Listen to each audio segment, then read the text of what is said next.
Hello my dear friends, and welcome to my channel. My name is Barbara, and today we're going to be looking at Pluto in the 8th house. So this video is for you if you have this particular placement. If you're a cross watcher, welcome as well.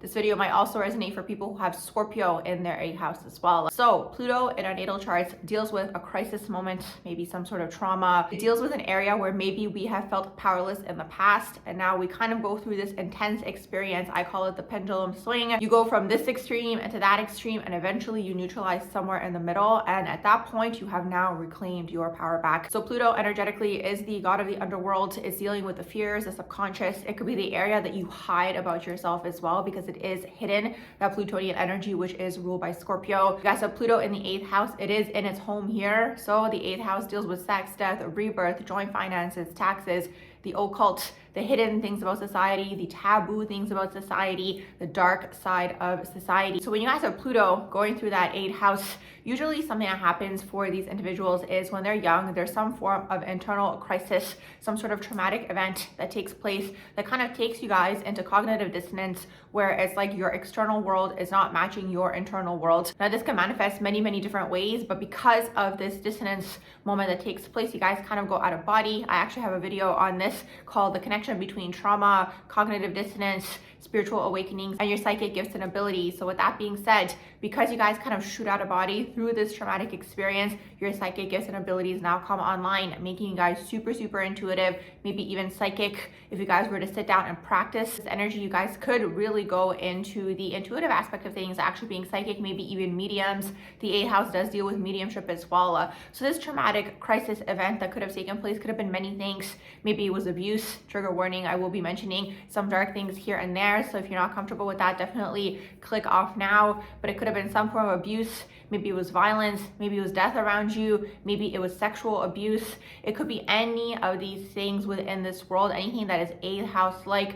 Maybe there's something to do with money, maybe the parents lost money and then you guys went through a crisis in that way. But whatever this event was, is something that takes place and it kind of shoots you guys out of body. And when we go out of body, that's kind of when these psychic gifts and abilities come online.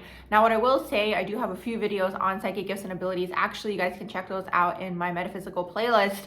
But the thing is, with psychic gifts and abilities, if you are underdeveloped, unaware, you don't know that you have them, you don't know that this is what's taking place, well, then you guys kind of get pulled into the lower chakra. So this is why the Scorpionic energy can very much deal with the paranoias. It can deal with the fears. It can be like overly active in the sense where it's like overactive crown chakra in the shadow, where you guys are trying to plan every single thing, or trying to like plan every single outcome, or you guys kind of get into that energy where it's like, if I do this, this will happen, or you guys go into extreme paranoia. It's really this. Those are psychic gifts and abilities in the shadow. What you guys kind of have to do is kind of transmute this energy within, see what took place, reintegrate yourself back within yourself, purge whatever you guys need to do to get it out of your system, to kind of close it up, close up that aura, so you guys can go into the higher realms, where you guys kind of have these psychic gifts and abilities in the divine version, where it's like you're being prepared for the future, but it's not every single thing that you're thinking of, because it can be very draining. It can be mentally draining, emotionally draining, and then spiritually draining as well, because you guys are maybe hyper focusing on something. And it's like, usually when one traumatic event takes place, like the person, especially because it's Pluto, like the Plutonian energy is always going to do everything in its power to kind of avoid that, or not make that happen, that particular traumatic event. So then again, okay, because you're trying to avoid it or control the outcome, it's wasting a lot of energy, where it's like you can take this energy and apply it in a positive sense, where it's like maybe you guys have a goal, maybe you guys have an ambition, and you guys are taking this intense energy that you guys have and applying it toward that thing. Now, with that being said, this energy is very much a huge force. So another thing that can take place is, because the 8th house does deal with sexuality, you guys can become very aware of sex and sexual energy at a very young age. So something can take place once again in your environment where you're aware of this. If nothing took place, maybe it's from a past life, but you always want to see if it was something within this lifetime first. So it's like when you guys are in the shadow, you can very much use this energy within yourselves to manipulate, to get what you guys want. The shadow aspects of this energy are used for control, dominance, weaponizing this energy. Like when people have this energy in their natal chart, like they're going to be the types of people who really know how to use this particular energy, if you guys know what I mean, and if you guys can read between the lines. I'm trying not to say certain words too many times in this video. So So this energy like is aware of the sexual energy that they possess, and a person who has a lot of sexual energy has a lot of magnetism. They exude this power energy because it's like you guys know that in this way this energy can be used to once again get some sort of outcome that you guys want. But it's like when it's in its shadow, this energy can go very much into like quote unquote conquering types of energies, where it's like you're not really using the sexual energy to enjoy yourself. You're kind of using it once again to get some sort of outcome that you guys want, or assert power or dominance maybe over another person. Like when there's people sometimes who maybe are like very flirty or suggestive in this particular area, and again, it doesn't really matter what gender you were born into. This can play on both sides of the spectrum really. But it's like what I've noticed with certain people, like let's say they're like very suggestive, or like they make jokes or whatever it is about these types of things. It's like in a way by doing this they're trying to assert their dominance over the other person. So then that always says to me that this person had their power taken away in this exact area as a young child. Because again, for you to be so aware of this nature, there's something that had to have taken place there. And once again, if it wasn't within your lifetime that this took place, maybe it was within the family line. You guys carry this energy within you like ancestrally, or maybe it was a past life. So that's kind of how you guys want to explore things to see like where is this energy stemming from, if you guys are interested in exploring that. But overall, like these people might be super sexual themselves, but again, it's this pendulum swing is really what that is. Like I find Plutonian energy, Scorpionic energy, like when they're overly sexual or they're hypersexual, like basically what this, once again, just my own opinion, but what it suggests to me is like that this person's more so in the wounded energy. Maybe they're more so underdeveloped or operating out of like the lower chakras. Maybe it's primal, or maybe it's to get something that they want, or whatever it is. But when this energy is in its divine version, it's really seeking a mind, body, spirit connection. Like that's the ultimate end goal, I would say, for Pluto in the 8th house, is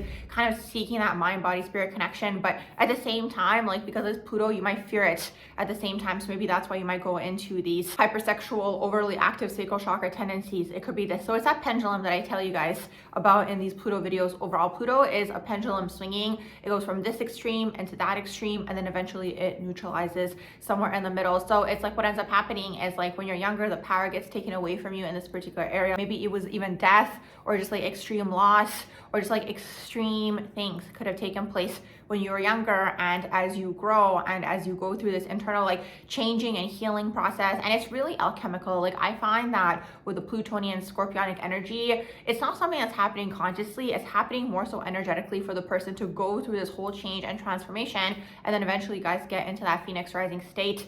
And when you're in that Phoenix rising state, you guys are very neutral, very calm. It's like calm waters, unbothered. Even people can't affect you anymore. But up until that point, it feels intense. When we talk about like karmic situations and karmic dynamics, they're very Plutonian, because it's like the devil card really in the tarot, where it's like you're being pulled into the lower chakra. So maybe there's like a wound there, or something that takes place that maybe somebody else who's also unhealed picks up on, and then boom, you guys end up in some form of karmic situation where it's like a power struggle. Like the thing is like Pluto / Scorpio, like it's always a power struggle with this energy, especially when it's underdeveloped, because once again, it doesn't want to feel powerless.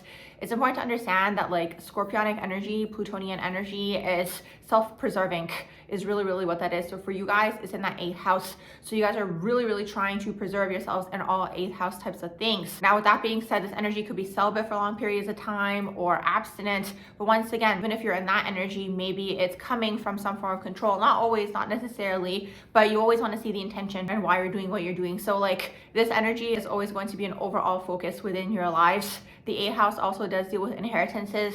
It deals with merging of energies overall. So it can also be like a really deep partnership that you guys have. Usually it's a spouse, but if it's not a spouse, it might be like a long-term partner or like a common law or whatever it is. So it's like Pluto seeks something, but then it also fears it simultaneously at the same time. And then through it seeking that thing, sometimes it like, if it does find something that it's seeking, well, it kind of goes through this almost like self-sabotage energy. Like Pluto energy, when it's unhealed or underdeveloped, unaware, whatever term you guys want to use, when it's in this energy, like it can really be self-destructive, and it can really self-sabotage. So guys, maybe you might get that thing. For example, maybe you guys are used to chaos, for example, or whatever it is. Maybe this is like a situation that's calm waters, and then maybe you guys bring through the chaos, or you guys go through some form of energy where it's like you end up pushing that exact thing away. So it's like this energy, because it does bounce off of Taurus, Scorpio is building, is really what that is. But at the same time, they build it and then they destruct it. So through this whole like death, rebirth process, building, destructing,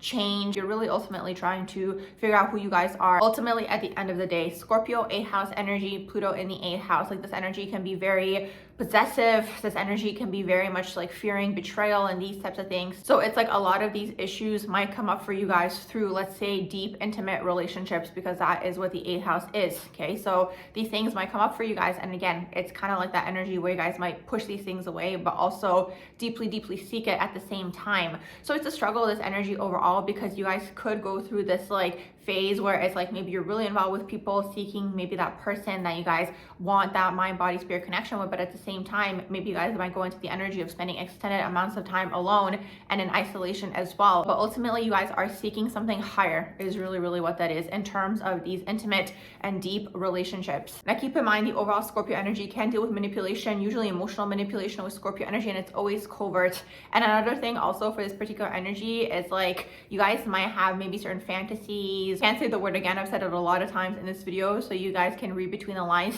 But yeah, you guys might have some sort of fantasies in this realm, but it's like also where we have Pluto in our natal chart, you guys hide this part of yourselves as well. So it's like it might take a long time for people to really get to know you, to maybe see this part of you and maybe show this, because the Scorpio energy doesn't want to appear vulnerable and they don't want to appear weak. So for you guys, it is in the matters of the 8th house, so sex, death, rebirth, joint finances, taxes, the occult, spouses, really intimate relationships. Like there could be this part of you that's really seeking like a deep and intimate relationship, but maybe you guys hide that about yourselves as well. But it's like with the Scorpio energy, like ultimately like they eventually have to come out of hiding. Same thing, like maybe you guys are like a deeply sexual person, but maybe you guys hide that about yourselves, or you're not aware that you're hiding that about yourselves. So it really depends. I mean, it's a self-exploration journey. At the end of the day, you guys are going to know yourselves best, and it really depends on the rest of the natal chart as well to see how this energy overall could manifest and play out.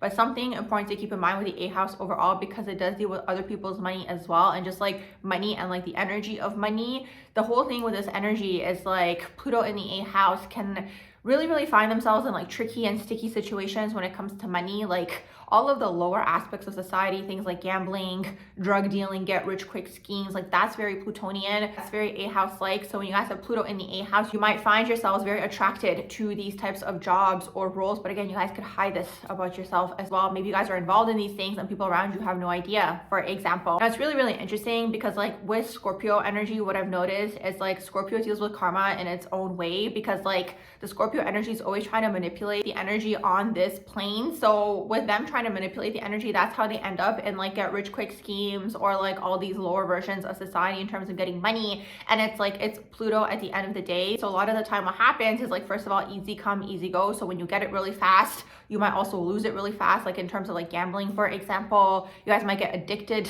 in this area as well. I completely forgot to mention addictions. So you guys might struggle with addictions as well with Pluto in the 8th house, once again stemming maybe from some form of trauma in the earlier part of your life.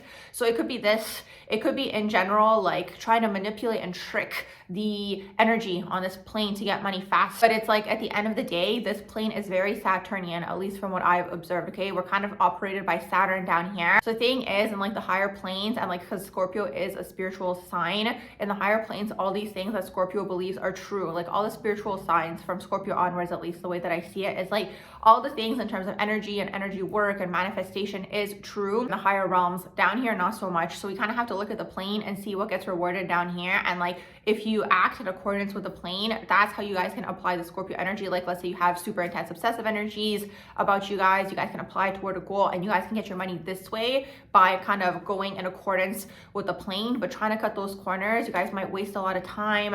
You guys might, like, let's say, get caught in like a web of karma where it's like the time gets wasted because you're spending more time undoing all of like the karma that you guys have built from trying to cut the corners of the plane. Unfortunately, there's no way to cut the corners, at least for now, of this plane. It's kind of just like the way that it is energetically. I mean, I could get into it, but that's probably a whole video of its own. I do mention it on my lives here and there, the way that the plane is ruled and operated by Saturn. So that's the whole thing here. It's important to understand when you have Pluto in the 8th house, you do have the ability to get money and maybe like wealth that you guys are seeking, but you guys have to go about it in a way that corresponds and goes in accordance with this plane. If it's something shady or like fast money or behind the scenes, tricking, manipulating. It catches up with you guys a lot of the time, and then like the 8th house person ends up spending a lot more time trying to undo themselves from the situation rather than just have done it like the Taurus type of way, kind of slowly getting to that goal. Now with that being said, like Taurus might be a little bit too slow, okay, in terms of like one foot in front of the other with like all 4 feet on the ground. You guys can kind of find a happy medium is really what that is, kind of having goals, setting goals, and just like focusing on that goal to kind of get the outcome that you guys are seeking, especially when it comes to money as well. So really that's the whole thing here. You guys kind of just want to watch out for like the karmic aspects of things in terms of get rich quick schemes and get money fast and all these types of things. Now, one final thing that I do want to mention in this video as well is the 8th house person. I always say 8th house person, but when I see one placement, to me, I can already feel that 8th house energy within the individual. The 8th house person is always going to be attracted to and interested in the occult, hidden things, taboo topics, all these hidden types of things, astrology, even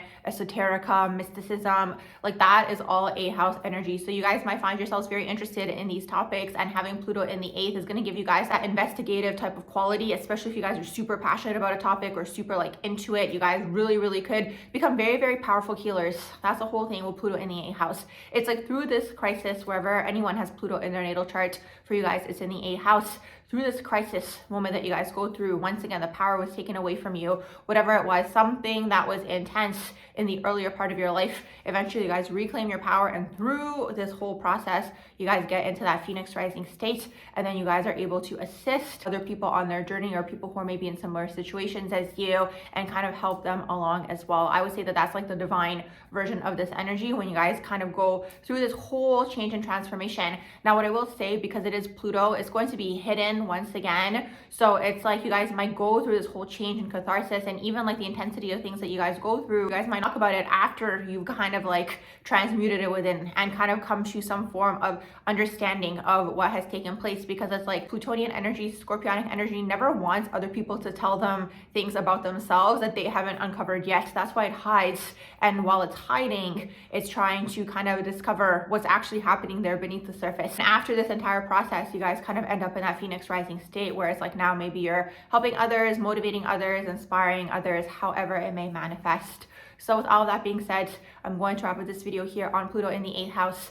I do hope you guys enjoyed my video. If you did, please do like, share, and subscribe, and I hope you all have a beautiful rest of the day.